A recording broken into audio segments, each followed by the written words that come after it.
Welcome back to another episode of Get Rich, the podcast helping you do just that, get rich and stay rich. Now, today we are diving into a topic that affects every woman at some point, money and menopause, and I am joined by the brilliant Peita Diamantidis to break it all down. Now, if you think menopause is just about hot flushes, think again. We are talking the symptoms no one warns you about, and also how 1 in 3 women change careers because of menopause and what that means for your finances. So we're also going to look at some smart financial prep you can do to make sure you protect yourself in the future. I was amazed by this conversation because I just realized I had never had a conversation about menopause before in my life. So we're going to be covering this and a whole lot more. And I would love if you learn something new from this podcast, you will go hit that subscribe button. Let's make it a deal. All right, you ready to learn about money and menopause? I hope you enjoy this conversation. Thank you so much for coming on to the show. We're very excited to have you on. Thank you, ma'am. I'm excited to be here. This will be so interesting. So interesting because I am going to say that this is a topic, I just know nothing about. So let's maybe start with just breaking down, for someone going through menopause, what does it actually mean? And what can you expect? Yeah. So look, not being a doctor, heads up. So, financial advisors have always got caveats, don't we? So not a doctor, not an expert, but it's just another hormonal transition, right, for women. What's interesting and part of the sort of horrifying part of us being less aware is it's something we all go through. So, it's a top and tail to puberty. We all go through puberty in a form, right? And get our period. Similarly, every woman goes through menopause. Now, that's something that I think surprises everybody. Yeah.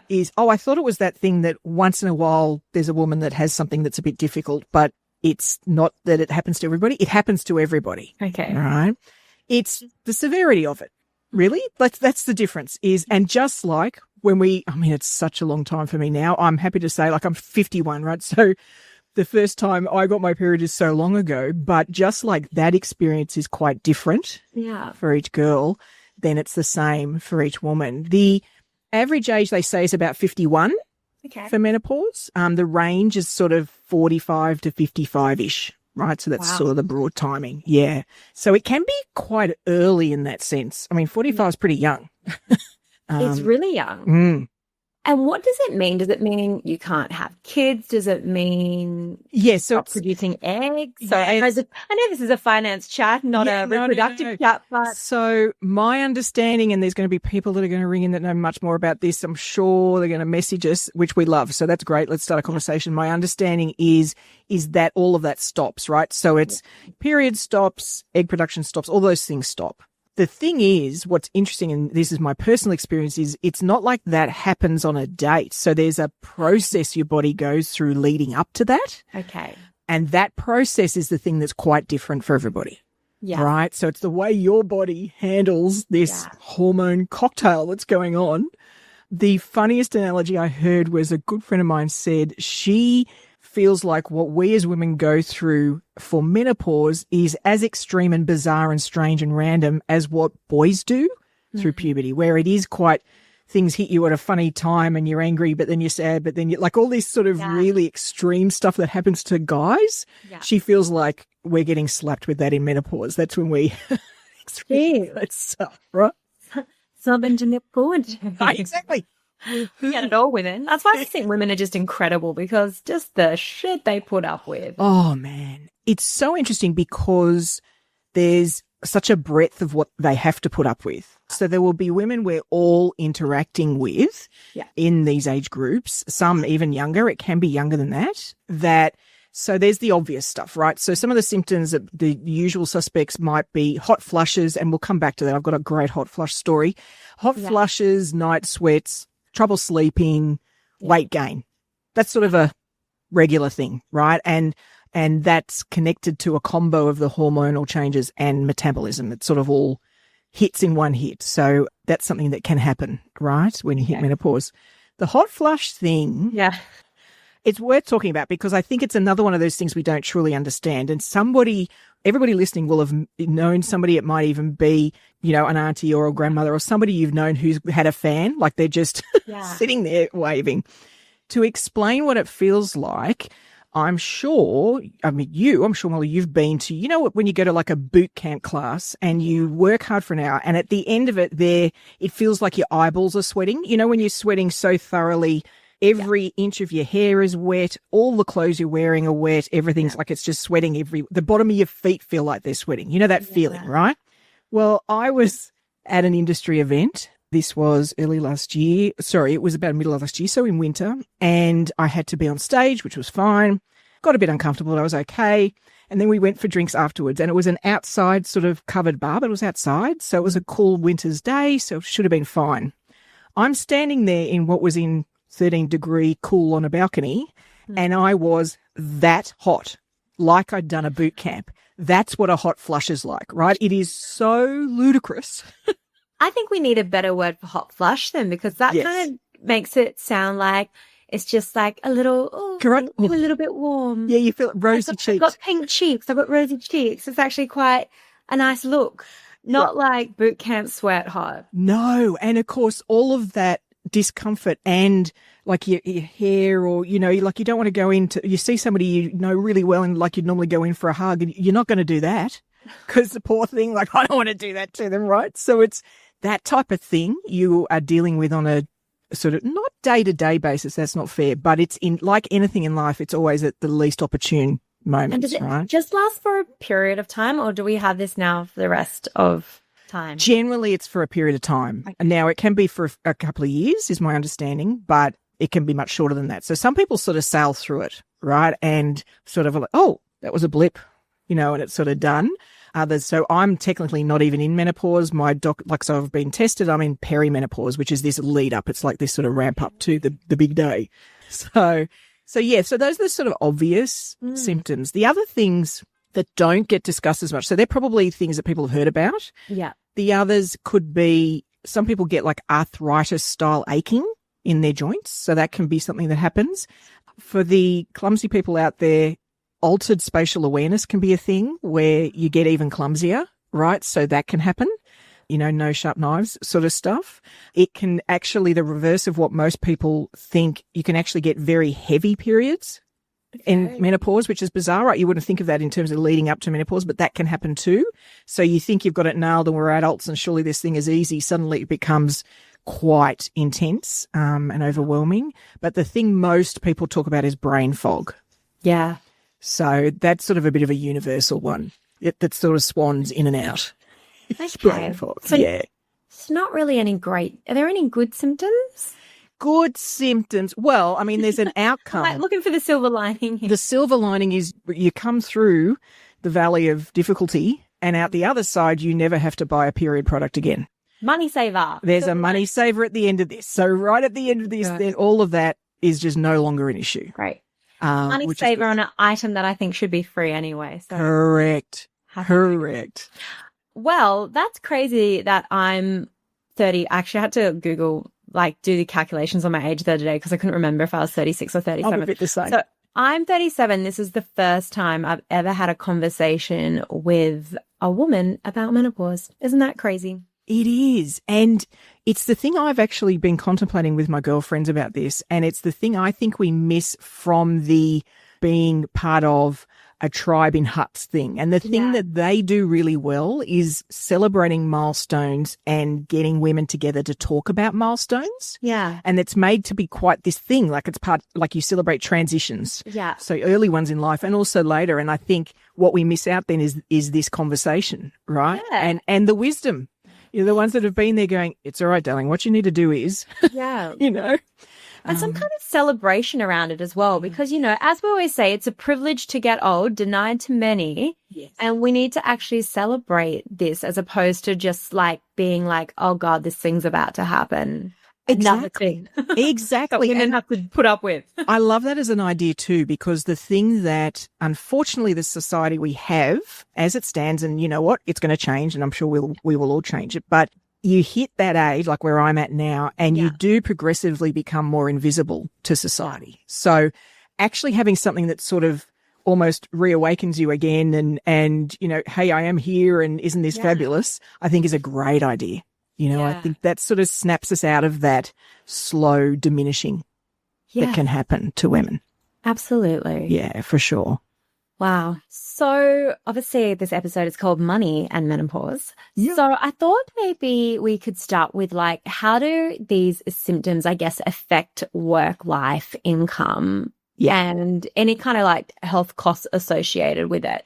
Yes. So let's talk sort of that short term first. So definitely doctor's appointments ramp up. Yeah. For a couple of reasons. Unfortunately, the number of doctors that have an understanding of this is pretty limited. So as a rule, and I'm talking GPs here, and let alone specialists, as a rule, the GPs that you would choose to go through when you go through this are not going to be bulk billed. Like this is going to be something you'll have to put some money out for. Well worth it, I might add, but definitely there'll be a cost there. The other thing is that often perimenopause or menopause can hide other things that you then need to go and get resolved or get day surgery or other things. So there's sort of, let's call it maintenance, medical maintenance costs that may pop up. So certainly that's the case through this period. You will be probably going to the doctor a little more, to be honest. So that is one cost. For me, one of the other not day-to-day, but sort of short-term costs was you need to rethink your wardrobe a little. So the hot flush thing means tight dresses or like any of the stuff that like being a bit younger, it's just, I just love this thing, I'm going to buy it.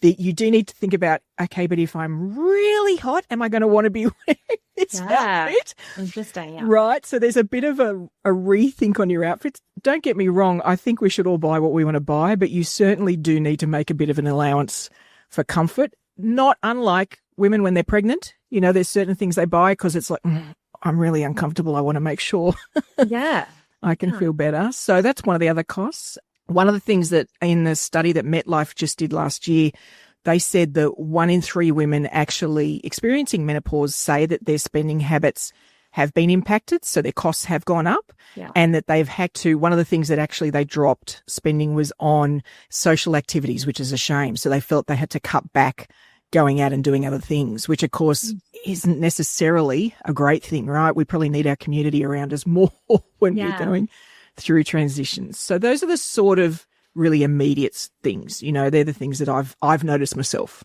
that have been some costs. But you're 100% right. Income is a big issue for women in this area. So the MetLife study pointed out 1/3 of women end up altering their careers because of the symptoms of menopause. Really? Because they're so severe. Right. Well, not even severe. It's that handling the layers of these things happening gets to the point that they either need to reduce work hours or they step down from leadership roles. Like this is significant. You know, it's not something that sort of once in a few have to deal with. It's quite significant. There's an expression that I came across that I thought was interesting from medical professions. They call it symptom load.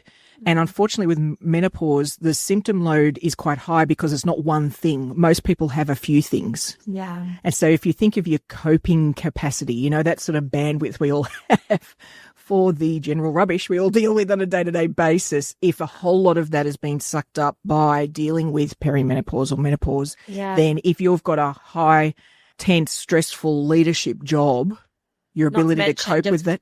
Not to mention just your day-to-day mental load. Already, right? So you've already exactly. So that's some of the challenges for women going through this. And so it's actually, I mean, I think 1/3 is really high. That people are 1 in 3, that's massive. Right, that are altering their careers.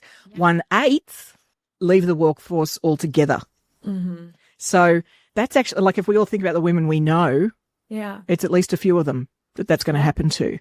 So these are massive impacts on the retirement money. They may even be too young to even get access to any super yet. Yeah. Right. And so how do you fund that? And then the fact that if they do, they're eating into it earlier and they haven't had all that earning time. So I think the quantum of impact we're talking about is hundreds of thousands of dollars. This is not a small few thousand impact as a once off. It can be really significant on somebody's sort of, you know, capital that we all have in life. I have to admit the numbers, I mean, I can only speak to my experience, but the numbers were bigger than I expected. Because once again, we're not talking about it, so we're less aware of everybody going through. Gosh, these numbers are like, I'm astounded. Like, I can't believe how high they are. Yeah. Because it's still young. Like, women are in their 50s. And the truth is, like, people have You know, as a retirement as a date, people sort of have that whole 65 or around about then in their head, you know.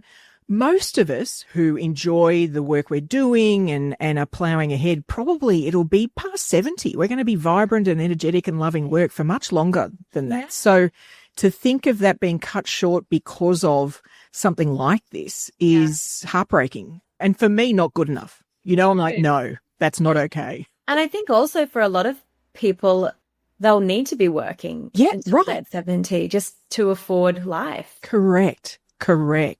I still, you know, there's things I think we can do. So one of the things we all need to acknowledge in this and these stats, they represent women going through the historical workforce, right, to date, you know, and that structure of the workforce has been designed by a predominantly male workforce. So they've not had to adjust for this.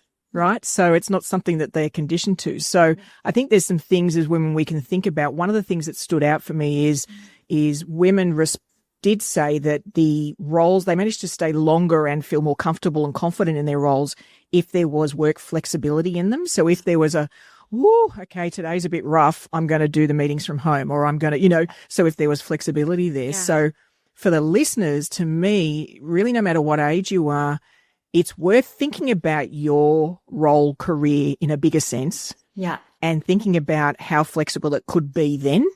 Do you get what I mean? Like sort of going, so have I picked something that there's never going to be that? Do you mean like just thinking that through and understanding it, because it's something that most will have some sort of impact. So how might that, what might happen? You know, how might you deal with that? The more we can just be cogitating about that, it may mean there's different opportunities that come up. There might be two fabulous new jobs that come up, and one of them you think, oh, hold on, they've got a different flexibility approach. Maybe that's something I should be, right? So I think I hate thinking about restriction. I hate that for women, but I think we've also got to acknowledge what will happen to us. Yeah, because I always think of like my friends who work in finance and they have very busy jobs and they're just not designed for women or women's lives or women to have children. There's no flexibility. And I'm like, well, then these are the industries where we need more female role models and female leaders, yet they just make it so hard. So yeah, hopefully we'll see more workplaces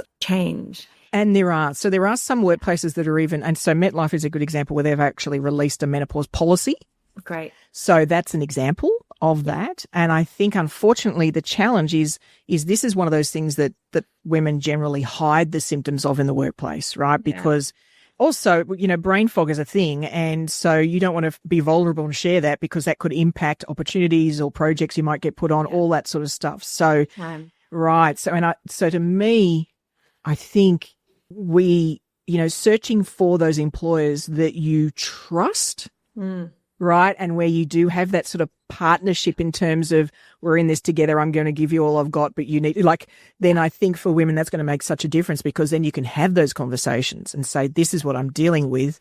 How do we handle it? And they're going to want to keep you. They're going to want to work with you on that and won't see this as an issue. It's just part of what happens, you know? So what are some other steps we can take to financially prepare for menopause? Or maybe that if we are retiring earlier, what are some things we can do now so we're going to be in a better position? Yeah. So no surprises to your listeners or your community. Emergency fund clearly could get tapped into for something like this. So some things could come up at some point. So not just having one, but keeping it up to date and being comfortable at the level in there. I think is a must. The other thing I'd say too is I can't tell you how long it took me to find a GP that didn't think that menopause was something you just need to take a Panadol for. Yeah. So any woman of any age now listening, start the hunt now. Yeah. Right? Because once you find them, then they often have, the good ones have 12 to 18 month wait lists to get a single appointment with them. And this is a GP. This is not even a specialist. Yeah. So that hunt now is well worth it, because you can then just be using, and you won't be seeing them as much. You know, you're probably fantastically healthy and you're fit and that's great. But that means you've got them and you're in a practice that has some insight and understanding and empathy to this, so that when it does happen down the track, you're ready. Because I probably dealt with perimenopause symptoms for about 6 to 9 months longer than I would have needed to had I got to somebody sooner. Wow. right? It's that serious. And if you speak to women, that's a very common experience. That's really good practical advice. Right? It's just get on it. Get that great person now. Have the waiting while it's not so bad, while you're not torturing yourself. I think the other thing, we talked about that mental load, right, and the bandwidth. I think really going hard on scheduling your adulting, all of the things that we have to do in a year that, I don't know about you, but can be a weight. Right? I've got to put my car in for a service. I've got to, those things. We all cope with it, right? And we all live our lives and can function. But when you have something else that's taking up some of that bandwidth, then the more you can have everything else sorted, the better you'll be.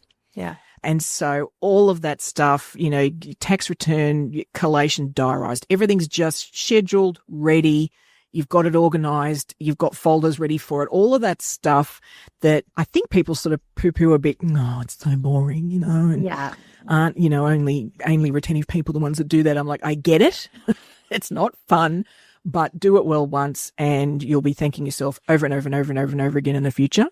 So I think that's one. The other one I'd say from a really focused money sense is automating your cash flow. So, beyond budgeting, having that bucketing strategy set up where big bills or fixed bills just get paid, like your income comes in and it's all just being sorted. Having that when you've got something else that's taking up your bandwidth is fabulous too, because you're not second guessing yourself. You're not worried about something coming up. It's all just getting looked after. So I feel like the more you can organize yourself, the better off you can then be. And then around retirement savings, so our super fund, is this something that, we might want to be putting an extra, even like 50 or a little bit, just that little bit extra into now? So then that does give it an option if we want to retire early to potentially have a bit more control over that age? Well, in fact, what I'd say is, I love the idea. So certainly for the future fund, right? So certainly saving for the future. But what we might want to think about as women is whether there's a before formal retirement fund that's invested. So it's not in super, but it's invested and we're putting money in there because what it gives you is flex. Yeah. Like, you know what? I feel like my head's going to explode. I need a sabbatical from work for 3 months. I have some money. That means I can do that and then I come back and I feel great and I'm off again. So having almost like a mini retirement fund to give you that, just that ability. Love that. To, and that investing's great anyway. This is all part of our wealth building, but sort of thinking about it as giving you that flexibility so that should you be one of the people that gets some crazy times for a bit, then you've got the option to just sort of throw your hands in the air and go, I'm just going to let myself heal and go through this process. I'll come out the other side ready to kick ass and take names. I think that would be a great way to go. Love that. Because again, if you put in your super, you can't access that. Correct. And that's my hesitation. So, and as time progresses, that age will get older of when we can access it. So to me, we've got super and we've got some money going in. For this sort of, what if something happens a bit before then, I'd be going, investments would be a great way to cover yourself for that. Yeah, absolutely. And again, an episode you can check out is the one we recorded with Equity Mates, all about ETFs. So definitely check that one out if you're listening and you're like, I don't know what that is. Where do I start? Do that. Well, this has been a very insightful conversation. Thank you so much for sharing. Very welcome. Very welcome. And look, the last thing I'd leave the listener with is if you're getting close to this age or you're sort of right in it is please don't go quiet.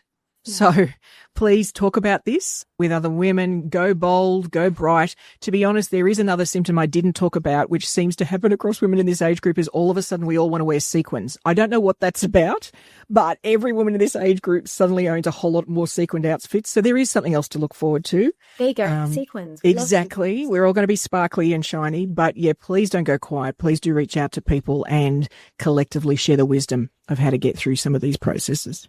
Absolutely. And if you've got any wisdom to share, please head over to our Facebook group, Ladies Finance Club Money Chat, and share. It would be really appreciated. And I'm sure it can help other women maybe going through this or who are about to go through it. Thank you so much, Peita. Thank you for having me.